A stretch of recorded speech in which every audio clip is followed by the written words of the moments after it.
And now the government has expressed its reservations in administering COVID-19 vaccines which have not been approved by the World Health Organization.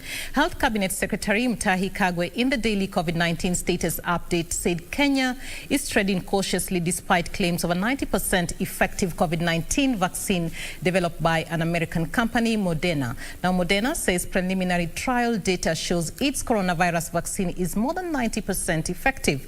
This comes as the country's COVID-19 cases shot up by 559 new cases, while 18 others succumbed to the disease. Nancy Okware with the details. The American biotech company Moderna announced that its COVID-19 vaccine had proven to be 94.5% effective after trials were conducted on 30,000 people in the United States. The discovery coming days after the Pfizer also unveiled its vaccine, raising hopes amid the pandemic. However, Health Cabinet Secretary Mutahi Kagwe says it is not yet time to celebrate, calling for caution until the World Health Organization gives a green light on the vaccine's efficacy and safety. Thus, Kenya will not also use as guinea pigs to test vaccines that are essentially not cleared. We are not sure about them. I think the history of vaccines elsewhere also proves us right.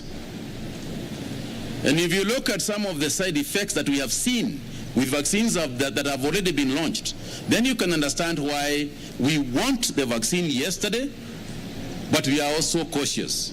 At the same time, he cautioned Kenyans against falling prey to commercial interests at the expense of their health. Is that we want a vaccine yesterday, but we are also careful about these announcements. Otherwise, you fall prey to just commercial operations. These vaccines, because of their very nature, they are stored at a temperature of -70 to -80 degrees, which is not available in our normal cold chain system. And therefore, even if these vaccines become available, we will need to revamp our entire cold chain system to be able to accommodate them. And as the world continues to wait for a breakthrough, the country recorded 559 new coronavirus cases from 3,074 samples tested, pushing the number of confirmed cases to 70,804.